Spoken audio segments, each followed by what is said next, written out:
નમસ્કાર. અઠવાડિયાના અંતે પત્રકારોની જમાવટ સાથે હું છું પાયલ રાઠોડ ને તમને સ્ક્રીન પર દેખાતું હશે એવી રીતના વરિષ્ઠ પત્રકાર જગદીશ મહેતા આપણી સાથે જોડાયેલા છે. જગદીશભાઈ સાથે આજે વડોદરામાં જે ઘટના થઈ એનાથી લઈ અને લોકસભા સુધીની વાતો કરવી છે.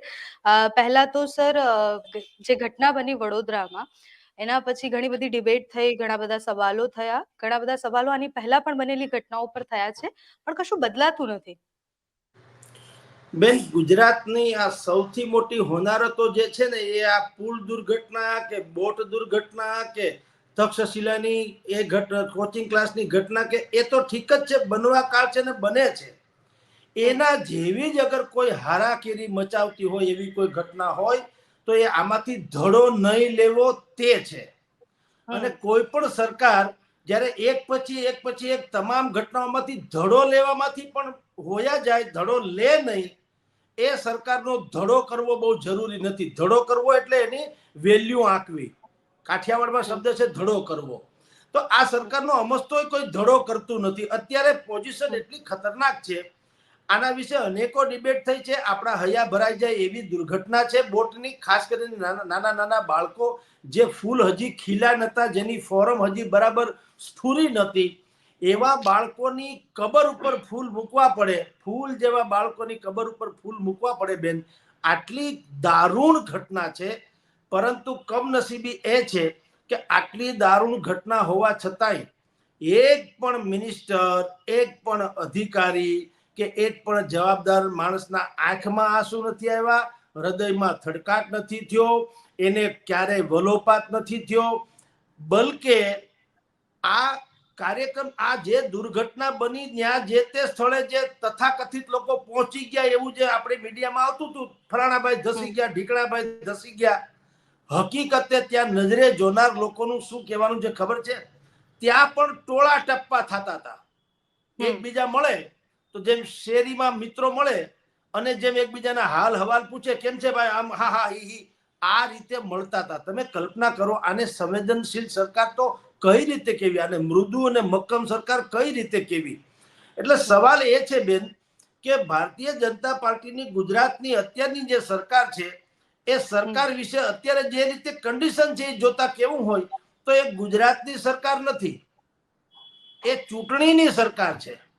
ગુજરાતીઓ માટેની સરકાર નથી, એ મતદારો માટેની સરકાર છે. એને તમારા ને મારા જે લોકોનું જે થવું હોય તે થાય, એને કેવળ ચૂંટણી ન હારીએ એટલે ચૂંટણી માટે શું કરવું પડે?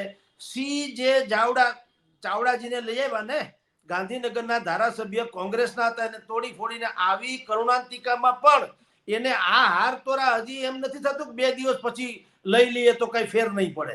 તમે જુઓ, 2-3 માઇન્ડ ગેમ પણ છે કે ચાવડાને કદાચ લઈ આવીએ આ સમયે તો સંભવ છે કે જે ટીવી મીડિયામાંથી માંડીને તમામ મીડિયામાં અને સોશિયલ મીડિયામાં પણ જે સરકારની ધોલાઈ થઈ રહી છે, જે થવી ઘટે તે, એમાંથી કદાચ કોઈનું જો માઇન્ડ ડાયવર્ટ થઈ જતું હોય રખે ને, એટલે એને એ કાર્યક્રમ પર ગોઠવી દીધો. આ એની કઠોરતાની ચરમસીમા હું બેન આપને કહું છું. અને એટલે જ આપણે મીડિયા તરીકે સ્પષ્ટ કેવું છે, આપણે કોઈ સરકાર સામે વાંધો નથી. જો વાંધો હોય તો આ 3G ટર્મ ગુજરાતીને આપ્યા શું કામ હોય? ભાઈ, તમારું આખું જીવન ગુજરાતની 4.5 કરોડની જનતાએ કહી દીધું, અમારા બેન દીકરા, અમારી એ આબરૂ, અમારા મકાન, અમારી સંપત્તિ, અમારા છોકરા તમારે હવાલે છે સરકાર. અને તમે માય બાપ જુઓ, સરકાર માય બાપ હોય છે. સરકારથી આવી વલણ ન કરાય બેન. જ્યારે આવી કોઈ ઘટના બને ત્યારે 100% સરકારે, બીજું કશું જ ન થાય બેન, ઘટના બનવા કાળ છે, પણ કુદરતી ઘટનાને આપણે રોકી ન શકાય. કૃત્રિમ ઘટના હોય એમાંથી તો એકાદ 2 ઘટના બહુ થઈ ગઈ પછી ધડો લેવો જોઈએ બેન. ધડો તમે લો કેમ નહીં? કારણ કે તમારે એ લોકોની કઈ પડી નથી. તમને ખબર છે કે તમારો શત્રુ કોઈ છે નહીં, તમારો હરીફ કોઈ છે નહીં, તમે જ વન મેન શો જુઓ. અને નરેન્દ્ર મોદી નામના એવી મોટી એક વિરાસત તમને મળી છે કે એના નામે તમે પથરા જેવા હશો તો તમે તરી જશો. તમે ગમે એવા પાપી હશો તો પણ નરેન્દ્ર મોદી નામની કામધેનુનું પૂંછડું પકડી લેશો, તમે વેતરણી પાર કરી જશો. એ તમને ગળા સુધીની ખાતરી છે. અને એટલે જ તમારી આ નઠારાપણું જે છે એ ગુજરાત વેઠી રહ્યું છે. એટલે આ આક્રોશ જે છે આપણો કોઈ નથી. સરકાર પાસેથી જે અપેક્ષા છે એ અપેક્ષા સંપૂર્ણપણે નેસ્ત નાબૂદ થઈ રહી છે, અને લોકો સમજી રહ્યા છે કેટલી દુર્ઘટનાઓ, કેટલી અરાજકતાઓ. તમે જુઓ તો ખરા બેન, તક્ષશિલાનો સુરતનો કાંડ થયો, એમાં 35 છોકરા જીવતા રીંગણા સળગે ઓળાના એમ સળગી મર્યા. ત્યાંથી બિચારા બચવા માટે તેને સળગતા પડ્યા. આજની તારીખે આપણે જાણીએ છીએ એમાં એ જે કહેવાતી કાર્યવાહી છે સિવાય બીજો કોઈનો વાળ વાંકો થયો નથી. 135 જરમાં મોરબીમાં પુલ દુર્ઘટના થઈ. હવે એને તો અત્યારે જેલમાં છે જયસુખભાઈ, પણ એ કઈ ઉપકાર છે સરકાર જો? હા, તો મોરબીની આટલી દારૂણ દુર્ઘટના થઈ, 135 જણા તમારી એક જિંદગી ભરખાઈ જાય છે. ને કેવા આશાસ્પદ લોકો, આ જેમ આ બોટમાં જે લોકો 13, 12, 14 છોકરા ઓફ થઈ ગયા, હવે એ તો હજી ખીલ્યા નતા, એને સંસારને સમાજ જોયો નતો. સંભવ છે કે એમાંથી કાલે કોક વ્યક્તિ ડોક્ટર હોત, કોક એન્જિનિયર હોત, કોક વ્યક્તિ સાયન્ટિસ્ટ હોત, કોક બહુ મોટો ભાગવત કથાકાર હોઈ શકો હોત, કોક મીડિયા વાળા હોઈ શકા હોત. તમે 4 લાખ રૂપિયા આપીને એક મોતની કિંમત નક્કી કરી નાખો છો અંડરલાઈન. આ તો કેવી ઘટના છે. પછી એટલે આપણે કેવું પડે, લ્યો તમારા છોકરાને ડૂબાડો, લ્યો હું 40 લાખ આપું, તમે કરો મજા, લ્યો.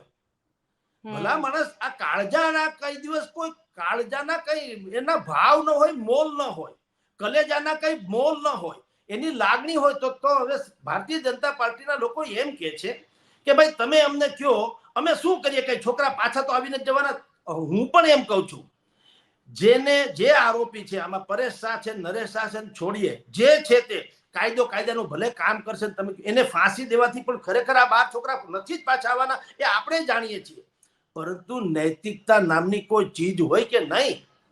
આપણે ત્યાં પણ જવાન મરણ થાય છે, થતા થઈ જ જાય છે બધું. કોઈથી ખૂન થાય છે, કોઈ આપઘાત કરે છે, તો આપઘાત કરે કે ખૂનનો જે ભોગી બન્યો તે રિટર્ન ભલે નથી આવતા, પરંતુ સગાવાલા આવીને શું કરે છે, તમને એવું આશ્વાસન આપે છે કે તમને એમ થાય કે આ બનાવ ભલે બની ગયો, પરંતુ આ લોકો એનાથી હૈયા વરણ ઠાલવીને કહે છે કે અમે તમારી સાથે છીએ, અથવા તો અમારા ત્યાં ભૂલ થઈ છે તો અમે ફલાણું કરીએ. તમે રાજ્ય સરકાર શું કરી શકે?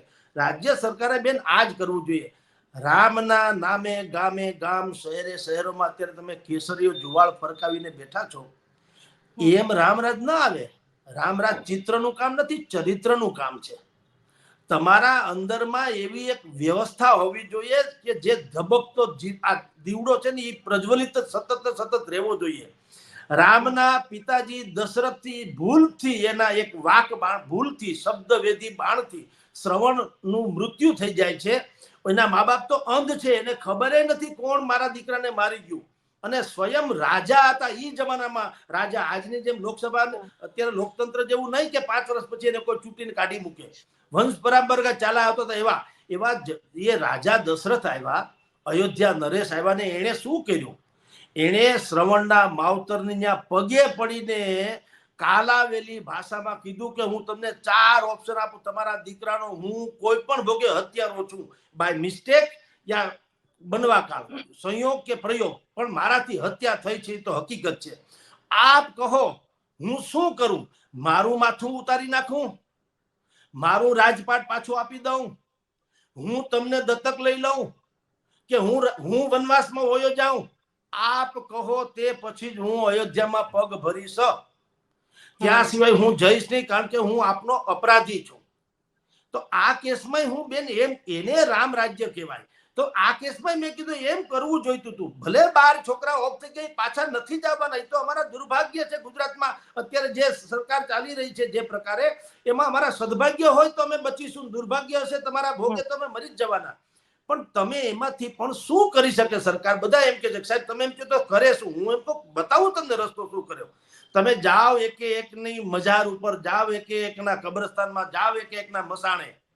આખી સરકાર જાય, નત મસ્તકે જાય, પોલીસ પ્રોટેક્શન સાથે જાય કે જેથી કરીને કોઈ હો હલ્લા ન થાય. પરંતુ જે પીડિત માવતરો છે એને ન્યા ઘૂંટણીએ પડીને સ્પષ્ટપણે એમ કે આ સરકાર અમારી છે, એટલે કોઈ પણ ભોગે આમાં અમે XYZ ગણો તો દોષિત તો અમે છીએ જ. અમારી જ ભૂલથી તમારા આજે બાગ બગીચા ઉજળી ગયા છે. તો તમે કયો શું કરીએ ભાઈ? અમે તમે કયો. અમારી પાસે તો છે જ, કાયદો કાયદાનું કામ કરશે, તમને રાહત આપશું, અમે તમને આશ્વાસનના શબ્દો કહેશું, પણ એ અમારે લીપાપોથી નથી કરવી. આ ઘટનાથી અમારું અંદરનું કલેજું જાગી ઉઠ્યું છે ને અમારે આ કરવું જ રહ્યું, અમારી ફરજ છે, એટલે આપ કહો અમારે શું કરવું. તો સંભવ છે કે જેના છોકરા આવી રીતે વયા ગયા છે એ માવતરો કોઈ બીજી રીતે પાગલ તો છે નહીં, એ આના વિયોગમાં પાગલપન સુધીની કક્ષાએ પહોંચી ગયા, એ કુદરતી વાત છે. પરંતુ જ્યારે આવેગ શમી જાય અને વિયોગમાંથી થોડાક એ લોકો જરાક બુદ્ધિપૂર્વક વિચારે તો સ્વાભાવિક જેમ વધીને શું કે ભાઈ આમાં જે ન્યાય અપાવો એટલે કે દોષિતને તમે ઇમિડિયેટલી સજા કરો. તો સરકારે શું કરવું જોઈએ અને છતાંય કેવું જોઈએ કે આ હજી ડાયલોગ બાજી નથી કરતા અને આ અમારે સીન સપાટાઈ નથી, એ તો અમે કરીશું જ કરીશું. પરંતુ એ ઉપરાંત હું તમને કહું, અમે તમને દત્તક લઈએ છીએ, અમે તમારા દીકરા છીએ, માની લો સરકાર તો માય બાપ ગણાય, પણ આ કેસમાં સામાન્ય રીતે આપણી કહેવત બેન છે ને કે ગોળ વિના સૂનો કંસાર અને મા વગર સૂનો સંસાર. પણ આ કેસમાં તો માનો સંસાર સૂનો થઈ ગયો, બાળ વગર. એના ખોળા આપોઆપ ખાલી થઈ ગયા. એને કોઈ છેડાનો ઝાલનાર ન રહ્યો, પાલવનો પકડનાર ન રહ્યો, આંગણાનો ખૂંદનાર ન રહ્યો, રમતનો કોઈ કરનાર ન રહ્યો, અસ્ત વ્યસ્ત ઘર કરનારો ને જેને રીડિયા રમણ કરે એવા ન રહ્યા. એનું જીવન બરબાદ થઈ ગયું સાહેબ. એની ગુલાબ વાટિકા રણમાં પલટાઈ ગઈ. તો તમે એમ તો કહી શકો ને કે હજી તમને કહું છું કે કોઈ એવી આશ્રય વ્યવસ્થા છે નહીં કે અમે એ બાળકને પાછા લાવી શકીએ, પરંતુ તમે અમને તમારા દીકરા માની લ્યો, બોલો અમે શું કરી શકીએ, તમને દત્તક લઈએ, તમે કયો અમારે શું કરવું જોઈએ, એમ કરીને પણ એક સધિયારો આપવો જોઈએ. અને એનાથી પણ બીજું કે તમારે રામ રાષ્ટ્રનો કાર્યક્રમ છે અયોધ્યામાં, એક જ સેકન્ડમાં મીટિંગે મળી ગઈ ને અડધા દિવસની રજા જાહેર આખા રાજ્યમાં કરી દીધી, શાળા, સ્કૂલ, કોલેજ, બેંક વગેરેમાં. ટૂંકમાં તમે નિર્ણય કરવા ધારો તો ક્ષણ માત્રમાં તો થઈ જાય છે ને. તો તમે ભલા માણસ આટલી મોટી દુર્ઘટના તમારા પાપે જ બધું થયું છે આપણે જાણીએ છીએ, તો તમે એટલું એક શ્રદ્ધાંજલિ સભા રાખી ન શકો, અડધી કાઠીએ ધ્વજ તમે ફરકાવી ન શકો. એ શોકના કારણે અત્યારે અમદાવાદ, વડોદરા, રાજકોટ, સુરત સહિતના જેટલા મહાનગરોમાં આ બધા રામને લગતા કાર્યક્રમો ચાલે છે. ઐતિહાસિક અવસર છે, એમાં કોઈ સંદેહ નથી. પણ તમે જ્યારે આપણા ઘરમાં કોઈ આવો અવબનાવ બની જાય છે, આ પ્રકારની દુર્ઘટના, તો આપણે ગળા મોઢા નથી કરતા, આપણે પાન મસાલા નથી ખાતા, આપણે નાચતા કૂદતા નથી. કમસે કમ ભલે શહેરીમાં જે થતું હોય, ભલે ગામમાં જે થતું હોય, જેના ઘરે કમસે કમ બન્યું છે એ લોકો તો શોક પાડે જ પાડે. તો તમે સરકાર માય બાપ છો, તમે એટલું ન કરી શકો? એક જાહેરાત કરી હોત કે કમસે કમ અડધો દિવસ આ ધ્વજ અડધી કાઠીએ ફરકશે ગુજરાતનો. સાહેબ, હૈયાની વાતો હૈયાથી જ ટળે.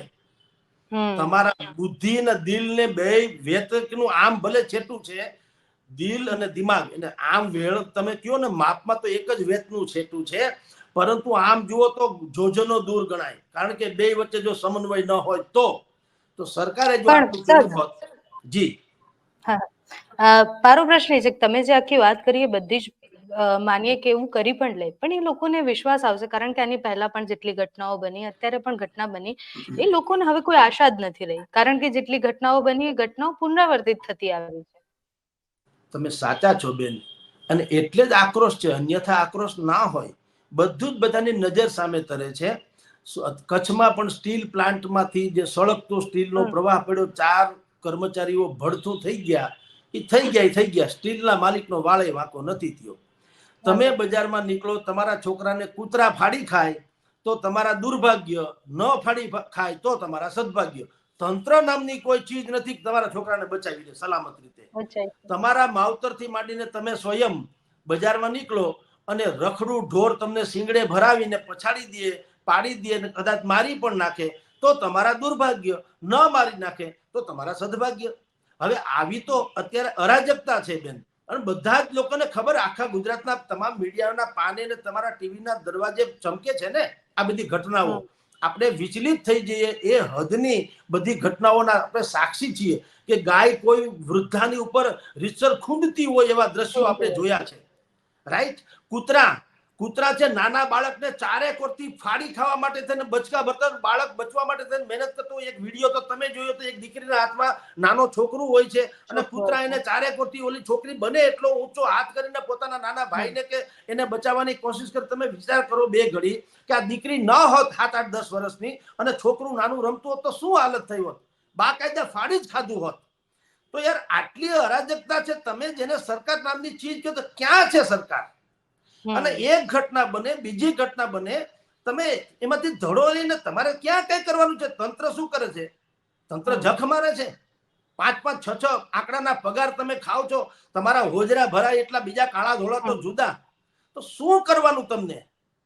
એટલે હું કઉ છું બેન કે એવું નથી કે લોકોને ભરોસો નથી બેસતો. લોકોને એટલા માટે તમારા આચરણ થકી ભરોસો નથી બેસતો. આ એ જ લોકો છે જેને એક રિબેરોને જોયો છો આખા પંજાબમાં આતંકવાદને શાંત કરી દીધો, લોકોને ભરોસો હતો. આ એ જ દોભાલે છે જેનાથી આખું પાકિસ્તાન ફફડે છે કે સંભવ છે કે દોભાલે કાંઈક કરી ન નાખે એટલે જાળવા જાજો, લોકોને ભરોસો છે. આ એ જ યોગી આદિત્યનાથ છે જેને આખા ઉત્તર પ્રદેશના બધા જ લોકોને ભરોસો છે અને માફિયાઓ થર થર કાપે છે. લોકોને ગળા સુધીની ખાતરી છે કે જો યોગી છે તો આપણે સલામત છીએ. એટલે પ્રજા વિફરતની આ એ જ પ્રજા છે. સતીશ વર્મા નામનો એક પોલીસ અધિકારી રાજકોટ, સૌરાષ્ટ્ર, અમદાવાદમાં આવે છે અને દારૂના અડારથી માંડીને જેટલા બુટલેગરથી માંડીને અસામાજિક અપરાધી તત્વો હતા એ માયા સકેલી લેવા થઈને તૈયાર થઈ જાય છે. એટલે કોણ કે છે કે એક ટીએન સેશન આવે છે ને આખો ચૂંટણીનો માહોલ બદલાવી નાખે છે, તમારા તમામ ગેરકાનૂની રસ્તાઓને બંધ કરી નાખે છે? તો સવાલ તો પેશનનો છે, સવાલ તો તમારે અમલીકરણનો છે. એ બધા કઈ અવતારી પુરુષ તો છે નહીં. એક નરેન્દ્ર મોદી છે ને આપણા દુશ્મન જેટલા દેશો છે એ અત્યારે ગાય જેવા નથી થઈ ગયા? આખા વિશ્વમાં એનો ડંકો નથી વાગતો નરેન્દ્ર મોદીનો? આ એ જ ભારતીય જનતા પાર્ટીના નેતા છે. તો સવાલ જે સારું છે તે છે, ખરાબ છે. તો હું તમને એમ કહું, ગુજરાતમાં એ આપણે એક નાના હતા ત્યારે કહેવત આવતી હતી કે વાર્તા રે વાર્તા ને ભાભો ઢોર ચારતા. અત્યારે આવી આપણી સરકાર છે બેન. તમે આ ભારતીય જનતા પાર્ટી વાળા તો જે સત્તા ઉપર હોય એની બધા વખાણ કરે કે બાપા બહુ મૃદુ છે ને મક્કમ છે. અરે ધોઈ પીવા આવા મૃદુતા ને તમે કઈ વેવાય વેલા થવા કરવાના છે? તમને તમારું તો મૃદુ ગણાય કે ભાઈ આને વેવાય વેલા બનાવવા છે, મૃદુ સ્વભાવના છે. ભાઈ તમે શાસક છો, શાસક કઠોર હોવો જોઈએ. મૃદુ કોની સામે? લોકો, નિર્દોષ લોકો સામે મૃદુ હોવો જોઈએ, પણ જે બદમાશ ને અસામાજિક તત્વો છે એની સામે તો લોખંડી હોવો જોઈએ, કઠોરમાં કઠોર હોવો જોઈએ. એનું નામ શાસક છે. એટલે મૃદુ ને મક્કમ જોઈએ છે. અમારે તમારી મૃદુતા નથી જોતી, અમારે કઠોરતા જોઈએ છે. તમારે કમળ જેવા પાનમાં બીજા જઈને ટેસડા કરો એવા શાસકને શું કરે? પરંતુ અત્યારે સ્થિતિ કેવી છે? એક નરેન્દ્ર મોદી છે જેની આબરૂને કારણે, એની શાખના કારણે અને એના તમામ ચરિત્ર અત્યારે લોકો જોઈ રહ્યા છે સાક્ષાત્કાર રીતે, એને કારણે આ બધા પથરાઓ તરી જાય છે. બાકી તમે જો ચૂંટણી કરાવો. જી બોલો બેન.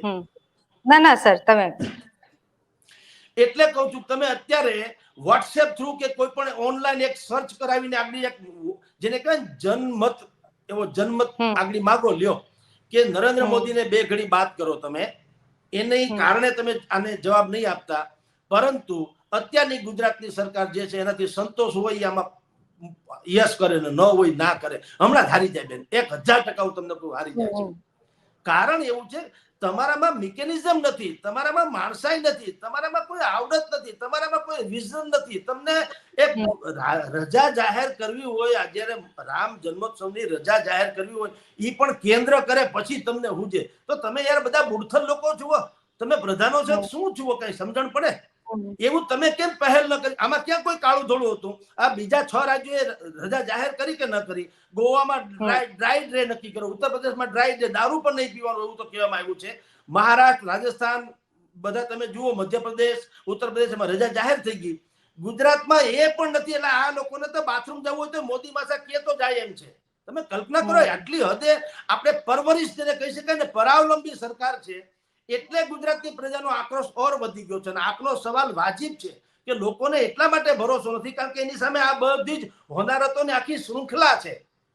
એ શૃંખલાને જોઈને લોકો કહે છે કે આ કોઈ કાળે આ ચાલે એમ નથી. એટલે આપણે ગમે એટલું, મેં કાલે એક જગ્યાએ ટીવી ડિબેટમાં કીધું કે ભાઈ તમે ક્ષમા યાચના કરો તો કંઈક પાપ તમારા ધોવાય.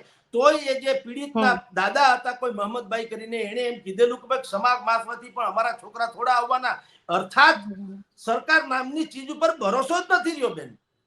એ સૂચવે એક છે. બાજુ હા સર તમે એમ કહો છો સરકાર પર ભરોસો જ નથી રહ્યો લોકોનો, અને બીજી તરફ જે લોકો આના ઉપર કૂદી રહ્યા છે, કારણ કે હિંમત ક્યાંથી આવે? તમે કોઈને કોન્ટ્રાક્ટ આપ્યો છે 28,000 જેવી કિંમત પર, મહિનાના 28,000 જેવી કિંમત પર આટલી મોટી વિશાળ જગ્યા આપી દીધી છે, કોના દમ પર આપી છે? અને જે માણસ ફરસાણની દુકાન ચલાવે છે અને કયા દમ પર કોન્ટ્રાક્ટ આપવામાં આવ્યો એ પણ પ્રશ્ન છે ને.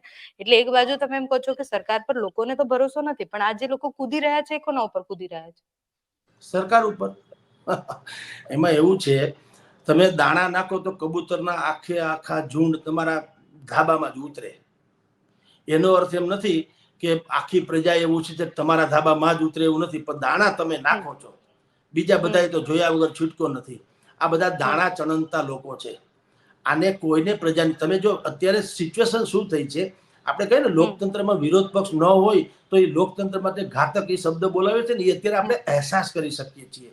કમનસીબી તો એ પણ છે કે લોકતંત્રમાં અત્યારે જે વિપક્ષ હોવો જોઈએ એવો વિપક્ષ નથી. એ હાવ એક જોતા તમને પંગુ છે. ખેર, સર આ કેસમાં તો વિપક્ષે બહુ જ પહેલા જ્યારે વડોદરામાં આ થવાનું હતું ત્યારે જ વિપક્ષના જે લીડર છે ત્યાંના મ્યુનિસિપલ કોર્પોરેશનના, એને સબૂત સાથે અમિતાબેન, કહ્યું હતું કે આ તો સાવ ખોટું છે એમ. હા, અમિતાબેને કીધું તું, વાત સાચી છે. પરંતુ નિર્ભર તંત્ર જે છે બહુમતી રાક્ષસી બહુમતી છે. અને આને છે ને, આને લોકપ્રિય બહુમતી ન કહેવાય, અને રાક્ષસી બહુમતી કહેવાય. એટલે સ્વાભાવિક છે બેને એનો મુદ્દો ઉઠાવ્યો હતો કે ભાઈ જેને તમે કોન્ટ્રાક્ટ આપો છો એને આ ટાઈપનો કોઈ અનુભવ નથી. એવું ટેન્ડરમાં એને પોતાની પ્રોફાઇલમાં લખેલું. એને એનું બેલેન્સ શીટ ઝીરો બતાવ્યું હતું. એને કોઈ લાઈફ સિક્યુરિટી, લાઈફ જેકેટ કે તરવૈયા કે ફલાણું કશું જ નહીં. એને એમ કીધું મને સમોસા અને પકોડા બનાવતા આવડે છે. તમે વિચાર કરો, તોય તમે એને કોન્ટ્રાક્ટ આપી દીધો. અને એને પાછા કોઈ છગન મગન બીજાને કોન્ટ્રાક્ટ પેટા આપી દીધો. અને જેવું તેવું હોડકું ને જેવા તેવા કહેવાતા સેફ્ટી ફાયરના જે કહી શકાય એ પ્રકારના જેકેટ, એ ડુપ્લિકેટ જેવા. અત્યારે તો અડધું પડધું ગુજરાતમાં ડુપ્લિકેટ જ ચાલે છે, નકલી. તો એવા એ જેકેટ રાખીને એને ધંધો શરૂ કરી દીધો. અને આપણી નજર સામે બાર દીકરાઓ જે છે, સંતાનો છે, એ હોમાઈ ગયા. એટલે સવાલ એ છે કે વિરોધ પક્ષે કીધું તું નો ડાઉટ, પણ એનું કઈ ઉપજણ ન થઈ. અને વિરોધ પક્ષને પણ પાછું છે ને મીડિયા ફ્રેન્ડલી નથી, એટલે એનો અવાજ જે બુલંદ કરી શકે એવા લોકોની સહાયતા લેવાનું પણ એનામાં પણ બુદ્ધિ નથી. એ ધારો કે રજૂઆત કરે જ્યાં જે તે મહાનગરપાલિકાની સ્ટેન્ડિંગ કમિટીમાં કે ગુજરાત વિધાનસભામાં, પણ એનું કોણ ભોજ્યોભાઈ સાંભળે? કારણ કે એ લોકો અત્યંત લઘુમતીમાં છે. ખરેખર એને પ્રેસમાં જવું જોઈએ, કારણ કે મીડિયા એક અત્યારે તો આખા તમારે કહું બેન, આવી જયારે સ્થિતિ થઈ છે ગુજરાતમાં, એકમાત્ર આશા જો કોઈને બંધાણી અત્યારે હજી પણ થોડી ઘણી ટકી હોય તો એ મીડિયા છે. કે કદાચિત એ લોકો સાચું કહી શકે, લોકો સુધી વાત પહોંચાડી શકે. કમનસીબે કોંગ્રેસને કે આમ આદમી પાર્ટીને એને મીડિયાનો પણ સદુપયોગ કરતા નથી આવડતું. અને એ જ્યારે પણ આવે છે ત્યારે નરેન્દ્ર મોદી હોય કે ભૂપેન્દ્રભાઈ પટેલ હોય એની ઉપર થૂકાથૂકી કરે એટલે ઓબ્વિયસલી બધાને બાયસ લાગે. તમે એક ન્યુટ્રલ દ્રષ્ટિથી કોણથી, જેમ કે અમે સરકારના નેત્ર, અમને કઈ સરકાર અમારે કઈ બાપે મારા વેર છે નહીં, પરંતુ આપણે એક પત્રકાર છીએ, જે સાચું હોય કેવું જોઈએ, બે ધડક કેવું જોઈએ, તો લોકો સાંભળે છે, સમજે છે કે વાત ખરી છે. આપણને કોઈ કોંગ્રેસી નથી માની લેતા. આપણે તો 2-4 દિવસથી આ ડિબેટ અમે તો કરીએ છીએ વિવિધ ચેનલ્સમાં. તો મેં બધી જ ચેનલમાં જે કંઈ હતું તે કીધું. કોઈએ અમને એવો ફોન નથી કર્યો કે તમે કોંગ્રેસની ભાષા બોલો છો, કોઈએ નથી કીધું. કારણ એવું છે કે ભાઈ અમે જે વાત કરીએ છીએ આ મૃતકોના પરિવારની પીડા જે છે એ રજૂ કરીએ છીએ. એટલે બેન આપને કહું છું કે વિપક્ષને પણ મીડિયા ફ્રેન્ડલી થતા નથી આવડતું, અને સરકારને જનતા ફ્રેન્ડલી થતા નથી આવડતું. એ બધાને કહીને આખું રાજ્ય કોન્ટ્રોવર્સીમાં જીવી રહ્યું છે. અને ખરા અર્થમાં રામ આવે ત્યારે અત્યારે રામ ભરોસે છે, એમાં કોઈ સંશય નથી બેન. ઓકે સર, બીજો સવાલ એ છે કે જે રીતના તમે વાત કરી કે આ બધા જ મુદ્દાઓ અને ચૂંટણી લક્ષી સરકાર કામ કરે છે, બધું જ ઠીક છે, પણ ચૂંટણીમાં આ બધા જ મુદ્દા ક્યારેય યાદ નથી આવતા. જ્યારે પણ ચૂંટણી આવે ત્યારે મુદ્દાઓ બદલાઈ જાય છે, કશું જ યાદ નહીં આવતું. જે રીતના તમે કહ્યું એ પ્રમાણે સીજે ચાવડા કાલે જ જોડાઈ ગયા, સીજે ચાવડા, અને કઈ ફરક નથી પડતો એમ. રાજનીતિમાં આ બધા મુદ્દાઓ નથી આવતા. બેન શું પરિસ્થિતિ છે ખબર છે? પંજાબમાં રામ રહીમ છે, આઈના આસારામની જેમ એની ઉપર દુનિયાભરના આરોપ લાગેલા છે. છતાંય અત્યારે હમણાં એને જામીન મળ્યા. કાલે એનો કોઈ કાર્યક્રમ થશે, બરાબર, એ જાથેદારનો, તો ન્યાય હજારો લોકો જશે. આસારામને આજે જેલમાં હજારો લોકો મળવા જાય છે અને ન કરે નારાયણને એને જો પાછી જામીન મળી જાય તો એ જ ભૂમિકામાં પાછા હજારો લોકો ન્યાય ઝીંચક મંડે છે કરવા. તો આપણને આશ્ચર્ય થાય આવું કેમ, તો એ એટલા માટે છે એ બાંધેલા ઘરાક છે. કમિટેડ વોટર્સ હોય ને, કમિટેડ ભગત છે આ લોકો. અને કમિટેડ ને શ્રદ્ધા એટલે કે ભક્તિ સાથે કાંઈ લેવા દેવા નથી. રામ રહીમ ને હું મળું એટલે મને 500-700 કરોડનો પ્રોજેક્ટ મળવાનો હોય, પ્લોટ મળવાની હોય, જમીન મળવાની હોય, મારા ધંધા ધાપા વધવાના હોય, એટલે હું પછી મારા જેવા બીજા 50 ને ફસાવું. મારે કઈ સહસ્ત્ર હસ્ત્રાવલી તો છે નહીં. રામની જેમ રાવણની જેમ 10 માથા નથી કે ઈશ્વરની જેમ 100 હાથ નથી. એટલે મારે પાછું આ બધું કરવું. હું તો રામ રહીમ પાસેથી કે આસારામ પાસેથી કે કોઈ એના જેવા XYZ પાસેથી જે કઈ મળી લઉં, પછી મારે એ વિસ્તાર કરવા માટે જોઈએ તો માણસ.